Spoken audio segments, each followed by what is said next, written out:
Hello, I'm Susan Walker from the University of Minnesota, and I am here today to talk to you about feeling better about technology again for your kids and for yourself. Now, first of all, let me tell you a little bit about me. I'm not only from the university, but I am a parenting educator. I've worked with parents and families for almost 40 years, and I work with parenting educators all over the state of Minnesota, including, and most particularly, the wonderful parenting educators in the Early Childhood Family Education Program. I am absolutely passionate about children and families, and they are in my heart. I'm also very interested in technology for my own use, for my professional use, and increasingly I've been interested in the effects of technology on our family life, on our human development, so much that I now teach a course at the university called Families and Technology. Now, first and foremost, and I'm a mom. So I know in my heart how wonderful and how hard it can be to do what we do as parents and nurture and guide and feel guilty and feel overjoyed with what it is to be a caring caregiver. So let me say right off the bat, please, when it comes to the screens and your children and your own time, please don't feel guilty. This has been an absolutely crazy year, hasn't it? I mean, we've all been quarantined, we've been at home, we have to use screens for everything.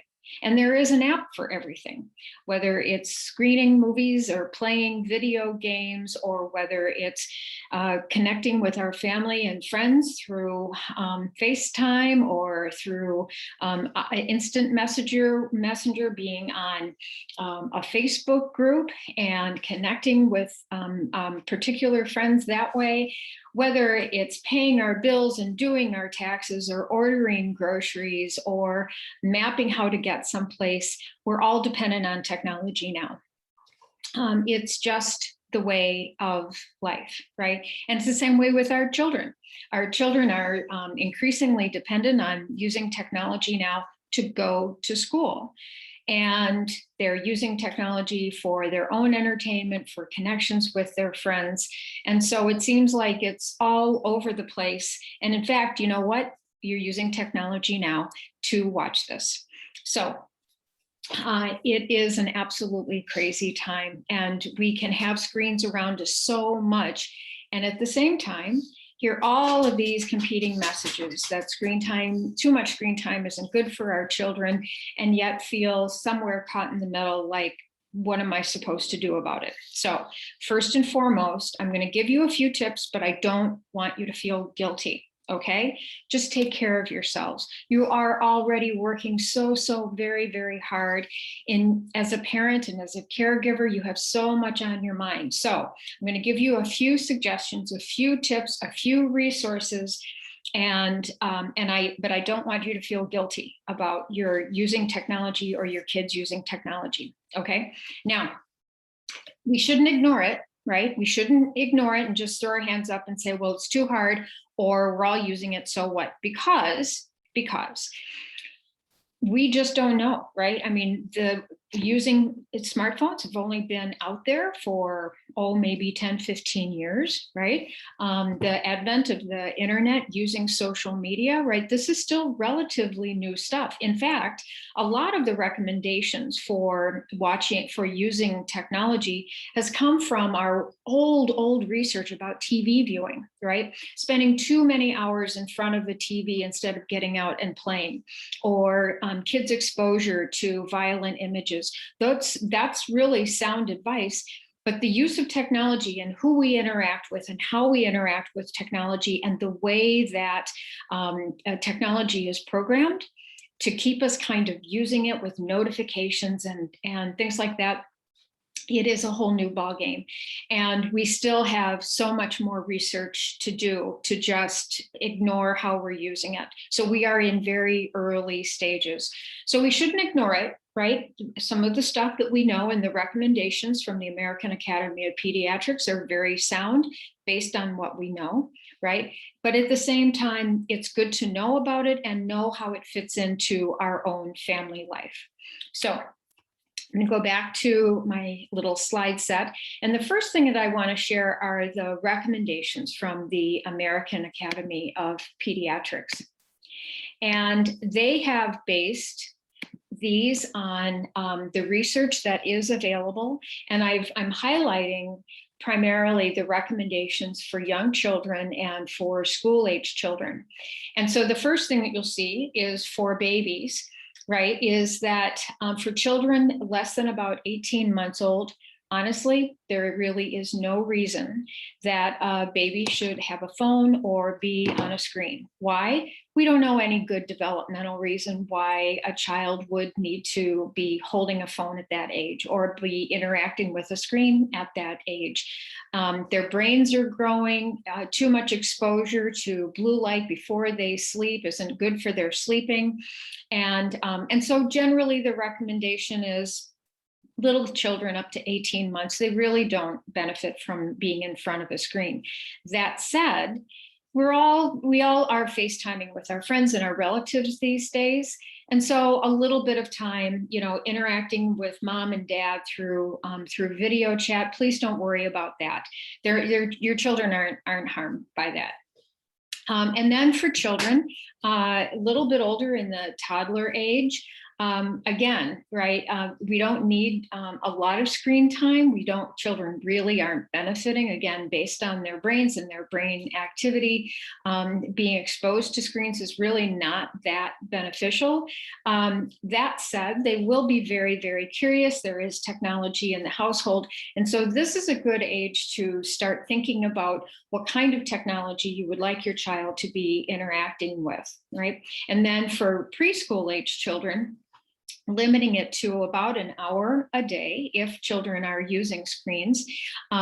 Even that, watching Daniel Tiger for 30 minutes while you're getting dinner ready, perfectly fine, right? And because keep in mind that all screens are not alike. And so it's not that screens on technology are a necessarily evil thing. It just is more the matter of the quality of time that they are spending with the technology.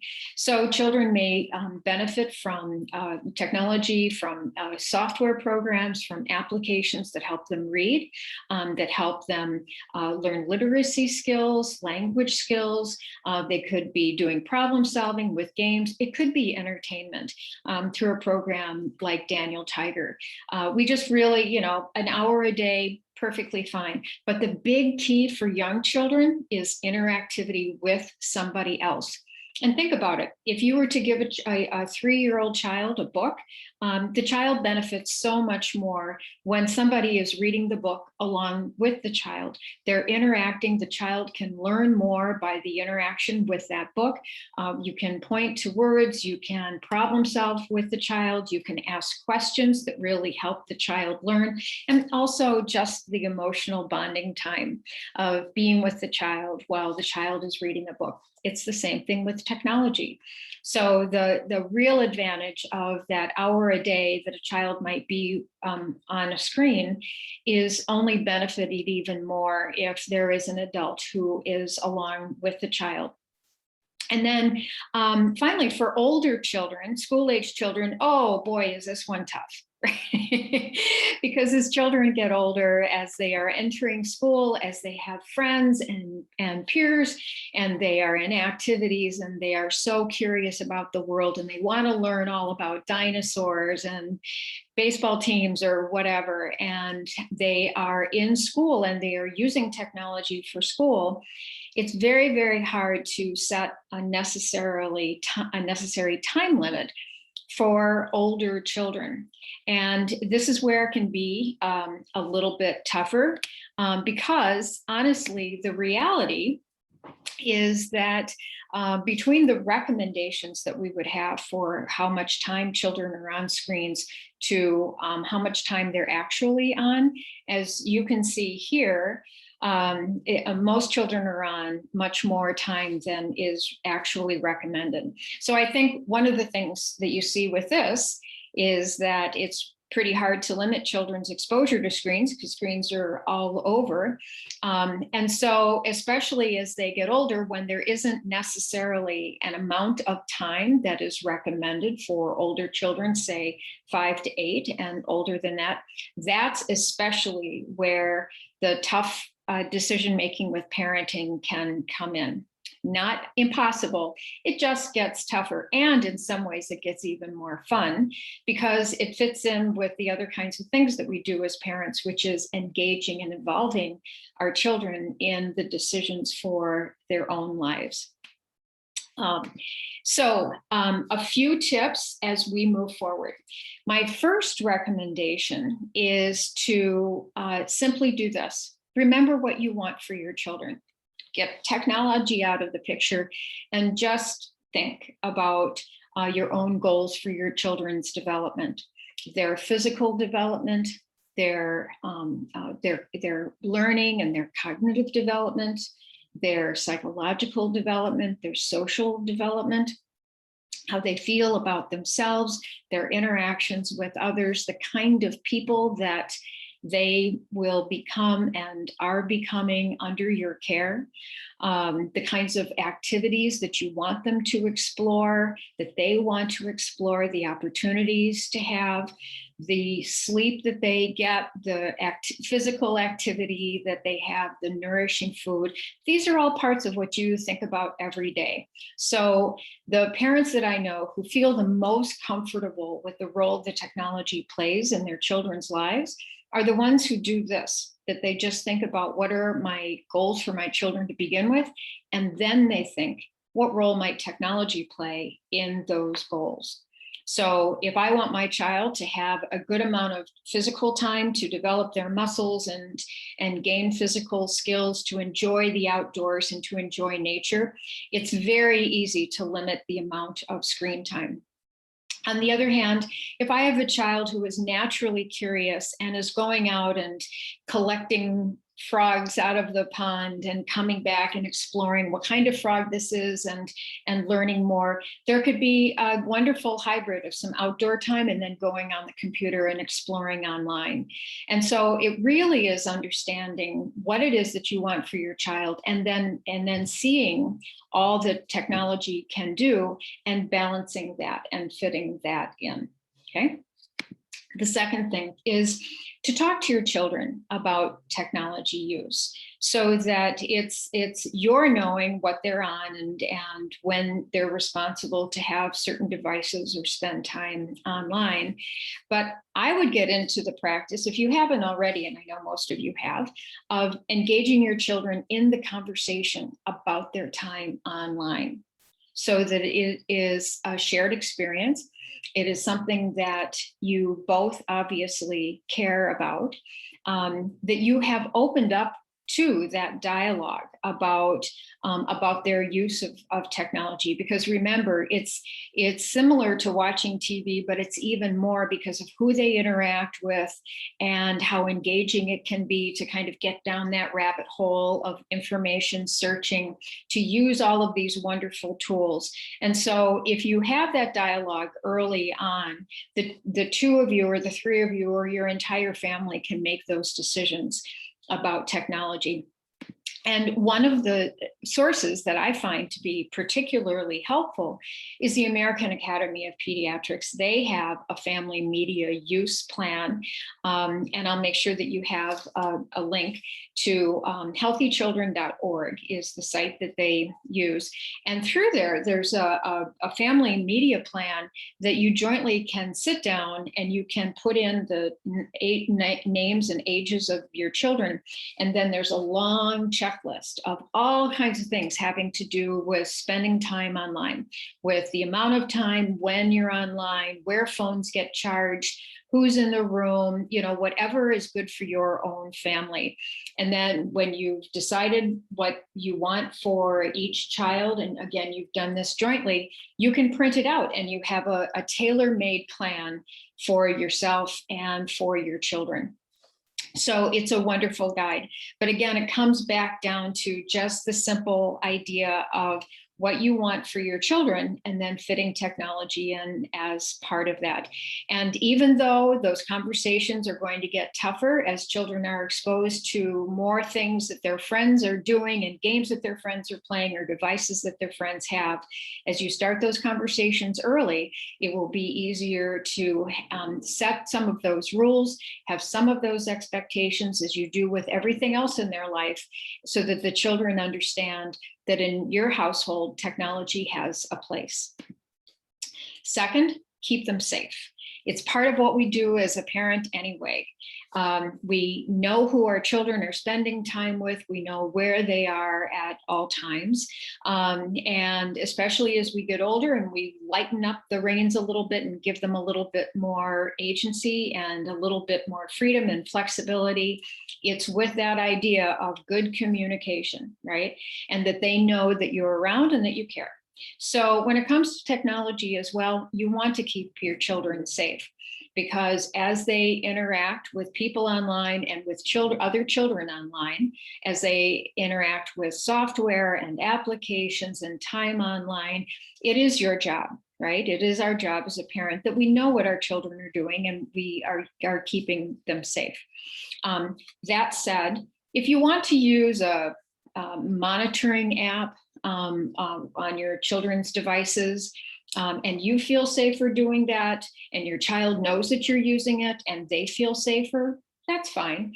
We don't find overall that they're necessarily that effective. Children are very smart and they can work around and find ways to hack a lot of those apps. I think the larger piece, again, is that we have that open communication set up. So if a child is exposed to something online or someone, and again, we're not just talking about hackers and creeps and, strangers they may meet online. It could be a bully. It could be another child from school that they interact with through TikTok or through Instagram or Snapchat or something that makes them feel a little sad and makes them feel bullied.